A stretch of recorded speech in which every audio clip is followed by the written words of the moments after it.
quem só vê a feição daqueles que jogam ou daqueles que assistem, dá a impressão de que a gente não tá no Brasil. Aí você ouve o papo das mães do lado de fora. Não temos tempo aqui de levá-lo muito, eu creo. Aí vem a certeza de que é longe daqui. Só que não. Tudo isso acontece em São Paulo mesmo, mais especificamente na Zona Norte. E esses campos viraram um pedacinho da Bolívia na capital. Os bolivianos formam a segunda maior colônia de estrangeiros de São Paulo. São mais de 500 mil espalhados por aqui. Pensando nisso, em explorar esse potencial todo, dois dos mais tradicionais clubes da Bolívia criaram projetos de futebol na cidade. Um é o Jorge Wilstermann. Para quem não se lembra, ganhou um jogo do Palmeiras por 3-2, além de ter eliminado o Atlético Mineiro da Libertadores, tudo no ano passado. Acaba a Libertadores da América para o Atlético Mineiro. Aqui, bolivianos e brasileiros se misturam no campo. A ideia é levar gente boa para lá. Caso, por exemplo, do Marcos, que tem 14 anos, é filho de bolivianos e que vai para a Bolívia para passar um período de avaliação na base do Jorge Wilstermann. Nós o professor aqui dando melhor treinamento, me indicou para lá, pro time lá, Jorge Wilstermann. Mas o principal aqui é a parte social. As crianças não pagam nada. O que mais interessa é tirar a garotada da rua.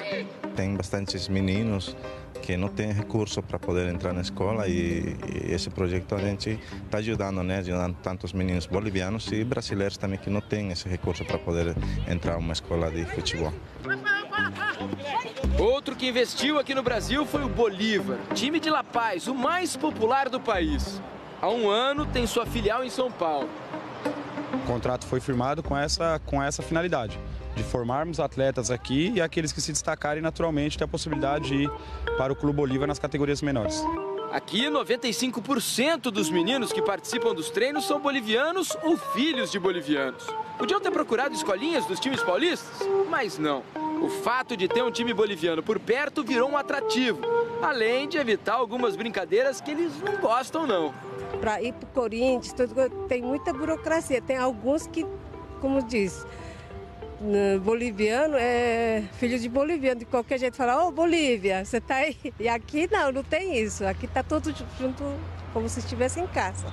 Nos dois projetos, tradições bolivianas são respeitadas.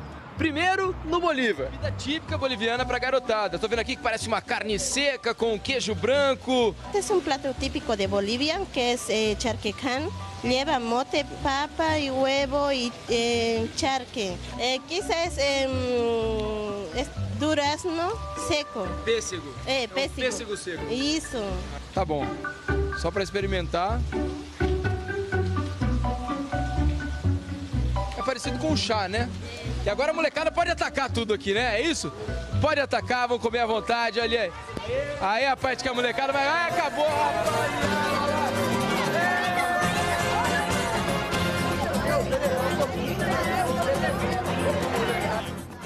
É, mas no Jorge Wilstermann a especialidade é outra. O que tem para os meninos aí?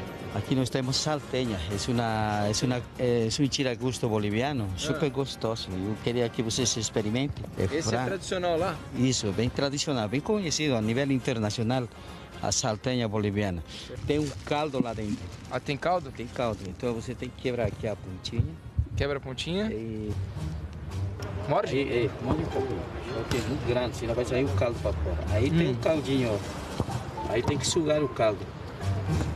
Vira como se fosse para tomar. Como se fosse um suco.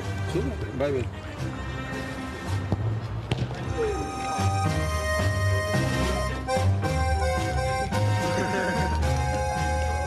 É bom. É bom? Parece com o quê? Não faço ideia. Aí, ó, vai assim, ó.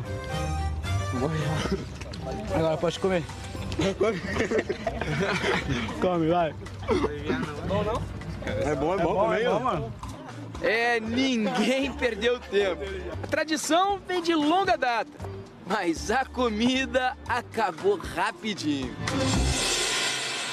Informações do Corinthians porque o time encerrou as negociações com o Zeca. O departamento jurídico do clube não teve as garantias suficientes para a assinatura do contrato, por isso a diretoria decidiu não continuar nas negociações com o lateral que tinha vínculo com o Santos e está na justiça. Agora eu faço um contato ao vivo com a Camila Silva, que acompanhou o treino hoje pela manhã no Timão e tem informações do Cássio, porque o Cássio saiu de campo, parece que sentindo dores hoje, e a Camila vai esclarecer pra gente. Boa tarde, Camila. Oi, Ivan, boa tarde. Ó, sentindo dor não, mas certamente cansado, ele saiu aqui desse campo hoje. Ele que treinou com uma bandagem, essa resgate aí dessa imagem é do Adriano Vaz, que está trabalhando com a gente aqui hoje. Treinou com essa bandagem, a gente perguntou, liguei para o médico Júlio Stancati do Corinthians, ele disse que é só uma bandagem de segurança e que provavelmente o Cássio vai estar apto para esse jogo de domingo contra o Bragantino. Agora, outra dúvida que se confirmou aqui no Corinthians hoje é o Jadson Meia, que na coletiva deu a entender que nem ele está se sentindo 100%. E aí ele deixou a cargo do Carille essa decisão de se leva ele ou não para esse jogo de domingo. Eu ali, como quem não quer nada, eu tô aqui na saída, vamos ver o que o Carille tem para dizer? Treinou hoje uma parte, vamos esperar até amanhã. Agora a gente vai ver uma matéria sobre um tal de Márcio Albuquerque, será que alguém conhece para esse meio aí recheio do Corinthians? Emerson Sheik tá animado. Ah, vocês estão brincando comigo, pô. Vocês estão de sacanagem. Nos últimos 2 jogos ele foi titular, um pelo Paulistão e outro pela Libertadores. E olha, no alto dos seus 1,72 m, o Sheik fez um belo gol de cabeça contra o Deportivo Lara da Venezuela e abriu o caminho para a vitória corintiana. As oportunidades que aparecem têm que serem aproveitadas, seja embaixo ou em cima. Não é um hábito meu fazer gol de cabeça, difícil. E no programa Seleção Sport TV de ontem, o cabeceio do Sheik foi comparado a esse aí, ó, do Pelé na Copa de 70. Ah, vocês estão brincando comigo. Sacanagem. Detalhe, o Pelé não fez o gol. Mas o dele não precisa entrar no gol para ser mágico, para ser lindo. O Sheik retornou ao Corinthians com uma certa desconfiança no começo desse ano. Entendo a desconfiança, 39 anos, estava 3 meses sem jogar. A minha história no Corinthians, o meu retorno, isso tudo confunde um pouco. E a experiência dele tem contribuído para o grupo. É um cara que tem muita estrela também, que define partidas, então é um cara que está sendo importante e ainda vai ser muito importante durante o ano. A resposta, o Sheik tem dado dentro de campo. O problema é que ele assinou um contrato de apenas 6 meses. Metade já foi. Se tivesse ali a decisão, renova com o Sheik até o fim do ano? Então, pelo sentimento, eu ficaria aqui pro resto da minha vida. Isso sou eu, tá? Eu que decido, você acabou de falar. Eu ficaria pro resto da vida, mas aí não, tem um lado profissional, tem os meninos que estão chegando, que estão super bem. O dia a dia, os treinos, os jogos, isso aí vai mostrar tudo. Mas eu tô em paz, eu tô tranquilo.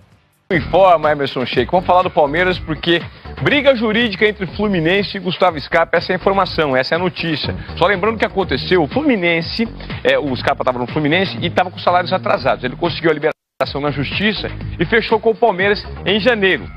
E o Scarpa tem um contrato de 5 anos com o Clube Paulista, mas o Fluminense recorreu e ontem a liminar que liberava o jogador foi derrubada. A decisão não é definitiva e o processo vai para o Tribunal Regional do Trabalho.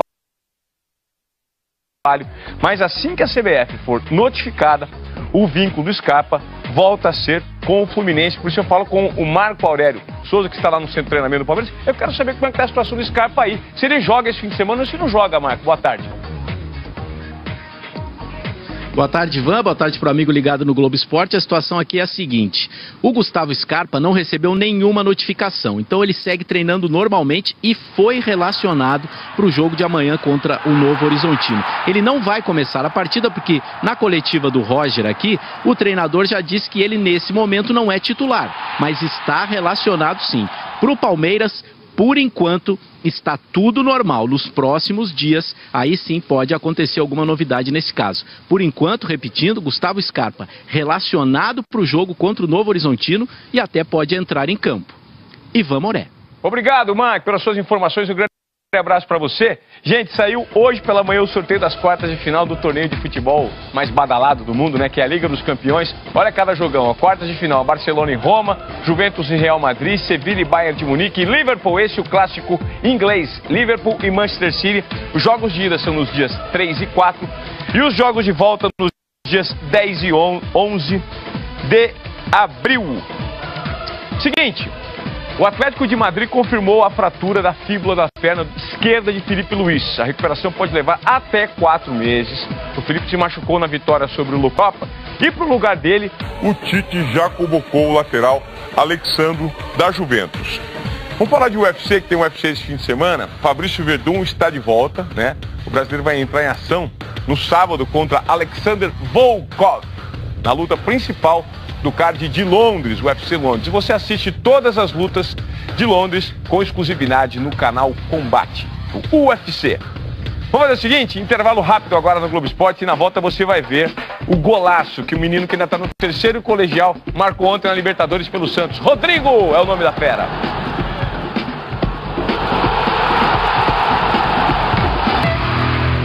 Bragantino foi derrotado ontem na Copa do Brasil por Vitória, perdeu por 3-0, mas o que chamou a atenção foi esse lance. Olha que bobeira deu o zagueiro do Bragantino, o Guilherme. O Neilton roubou a bola e fez. A bola já estava valendo, era a cobrança de uma falta, ele atrasa pro goleiro, mas uma atrasada que ele dá. Marcou bobeira, o Neilton fez um dos gols do Vitória, derrota por 3-0 do Bragantino na Copa do Brasil. E aí olha o Guilherme se explicando numa entrevista. Eu vou falar meio que um pleonasmo, mas o apito manda mais que o juiz. A ordem dos fatores não altera o produto, cara. É interessante isso que eu vou falar, porque se um impedimento tem que ser apitado para sair, se um tiro de meta também, a falta ali também. Pô, eu jogo bola faz 15 anos. Ontem foi uma daquelas noites em que os personagens principais do Santos são os meninos. Teve quem fez coisa errada, mas teve também quem fez o que se espera de um menino da vila. Rodrigo, 17 anos, o jogador brasileiro mais jovem a fazer um gol na Libertadores da América. Ah, cara, a realização de um sonho, né? Campeonato que eu muitas vezes estava vendo o Santos jogar pela TV, né? Sempre acompanhando em casa ou indo na Vila Belmiro nos jogos, e hoje poder estar dentro de campo, hoje poder fazer o gol, ajudar a minha equipe, ver a torcida gritar o meu nome, é a realização de um sonho. Santos e Nacional do Uruguai, dois times com tradição e que precisavam muito da vitória, por isso desde o primeiro minuto ficou claro que nenhum dos lados iria pegar leve. Aqui o Rodrigo e o jogador do Nacional se enroscaram e aí a confusão começou. Agora o desentendimento do Gabriel. Por causa daquele empurrão do Gabriel ali, ó, o juiz mostrou o primeiro cartão amarelo para o camisa 10 do Santos. E foi justamente de uma falta que nasceu o primeiro gol do jogo. Sacha desvia! Gol! É do Santos! Eduardo Sacha! Mesmo depois do gol, o jogo continuou nervoso. E assim, o Gabriel continuou nervoso. Aqui, ao tentar pegar a bola, ele cometeu a falta. O juiz decidiu então que era uma falta para cartão, o segundo do Gabriel. Aos 43 minutos do primeiro tempo, o principal jogador do Santos estava expulso. Alguém precisa dar um puxão de orelhas no Gabriel. Cheguei um pouquinho atrasado, mas eu não toquei nele no momento, ele que me chutou. Só que aí ele gritou e aí dentro do jogo o juiz acaba tomando essa decisão. Eu pedi desculpa, fui expulso, acho que não tem que ficar dando desculpa. Eu pedi desculpa ao Jair, aos meus companheiros. E creio que isso não vai se repetir mais. E alguns torcedores chegaram a xingar o Gabriel enquanto ele deixava o campo. Não me incomoda. Eles também gritam meus gols e eu também não deixo isso subir a cabeça. E também quando me xingam também não deixo isso acontecer. Olha só o privilégio do repórter. Eu vi o jogo daqui, ó, bem de pertinho. E ficou claro depois da expulsão do Gabriel que o objetivo do Nacional era partir para a pressão. Mas aí entrou em cena o outro garoto. O caçula resolveu assumir a responsabilidade para tranquilizar a vida do Santos no segundo tempo. Rodrigo fez uma jogada de menino, porque menino é quem tem a ousadia de pegar a bola no meio de campo e driblar quem estiver pela frente até fazer o gol. Rodrigo, ele leva os lances contra dois adversários na velocidade, já na área. Rodrigo bateu! Gol!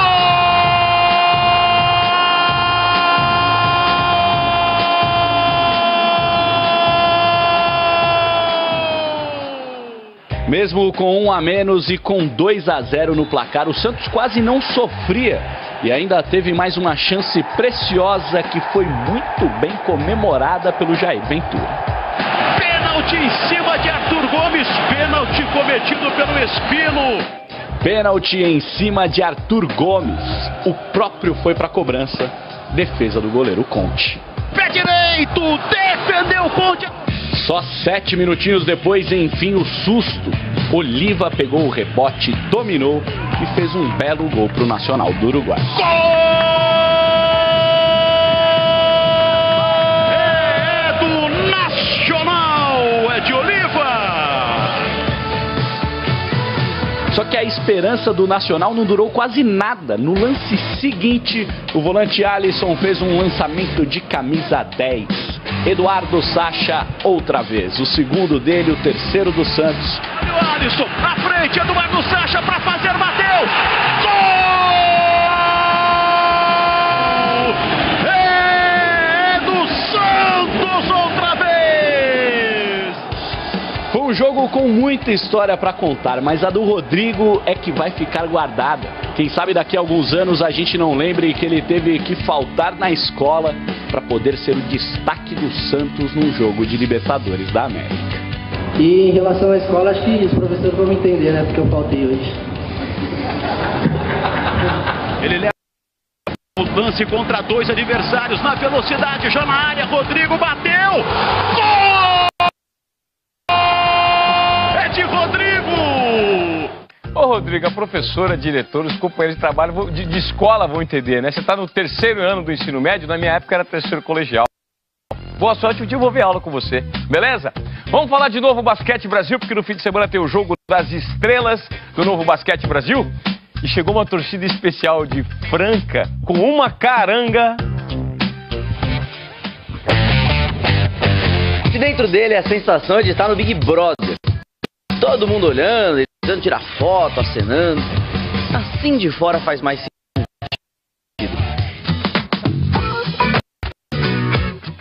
É que uma bola de basquete ambulante é irresistível e fez sucesso nas ruas mais movimentadas de São Paulo. Para entender essa história, precisamos voltar 400 quilômetros. De onde mais viria o carro mais basqueteiro do Brasil? Claro que seria de Franca.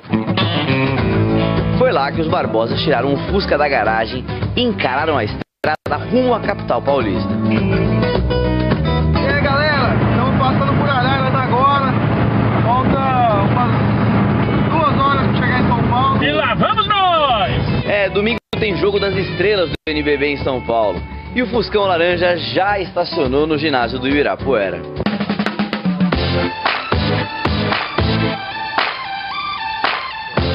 Olhando de fora, a referência a uma bola de basquete é muito clara, mas o que chama mais atenção é quando a gente se aproxima e vê a riqueza nos detalhes, como por exemplo a textura da lataria, que foi feita justamente para imitar uma bola. E do lado de dentro, o detalhismo deles é impressionante, desde o volante, o velocímetro, o tapete, é tudo personalizado, passando pela marcha. E para vocês não acharem que é só na área externa, na área mais visível, a gente deu uma olhada aqui no motor. E até o filtro de ar tem a forma de uma bola de basquete. O gênio que teve a ideia foi o cunhado do José Reinaldo. Ele viu um modelo parecido numa revista americana e resolveu fazer o melhor. Criou o Fusquetbol. Isso demorou 2 anos fazendo, porque tinha que achar as pessoas, explicar o que era, como é que fazia, detalhe por detalhe e deixar tudo pronto. Hoje está pronto o Fusquetbol e ajuda nas campanhas do Franca Basquete. Agora o Fusca é um símbolo da torcida francana e deixa o trânsito mais leve por onde passa. Na estrada tinha motorista que, com o celular dirigindo e com o celular filmando o Fusquetbol. Tinha caminhões que aceleravam para passar na nossa frente para depois deixar a gente passar e filmar mais tranquilo. Até o domingo, o basquete em todas as suas formas vai cruzar o caminho do paulistano.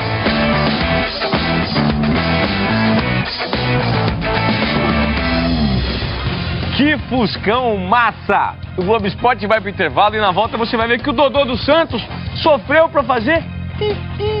É já já. O Santos ganhou ontem na Libertadores, mas quem bombou nas redes sociais foi o Dodô. Entenda por quê.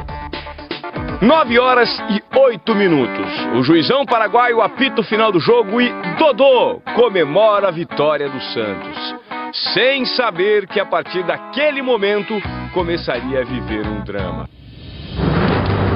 Dodô é capturado por aqueles que são o terror de todo jogador de futebol.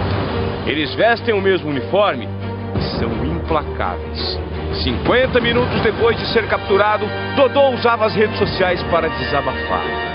Carinhas de choro e a frase: seguimos no doping. O lateral estava com uma enorme dificuldade de fazer pipi. Dodô então decide pedir ajuda nas redes sociais e posta 4 garrafas d'água, 3 latinhas de refrigerante e nada ainda. Alguém aí tem alguma dica para ajudar? Pensa numa cachoeira, Dodô. Abre a torneira e ouve o barulhinho da água, mas nada. O tempo passava e cadê o xixi do Dodô? Até que, 2h30 depois que a partida havia acabado, enfim, o alívio. Dodô conseguiu. Ufa, comemorei como um gol. Obrigado pelas dicas. Agora vamos descer a serra, disse Dodô. Mas a noite nebulosa dele ainda não havia acabado. Carinha de cachorro sem dono, estacionamento vazio e cadê o ônibus? Esqueceram o pobre coitado no Pacaembu. Mais mensagens de ajuda? Dodô, você jogou demais, irmão. Eu pago a corrida. Manda aí o destino. Hashtag esqueceram de mim e os memes bombaram com o Dodô no lugar do Macaulay Culkin. E o Santos tomou as devidas providências. Mandou o estagiário buscar o Dodô. Agora, na boa, nunca uma ida ao banheiro foi tão complicada. É claro que isso foi uma brincadeira combinada entre o Dodô e o Santos, e o time não mandou o estagiário. Esse aí é o segurança e o médico do Santos esperando o Dodô ali na saída do Pacaembu. Terminou o Globo Esporte, bom fim de semana, tamo junto!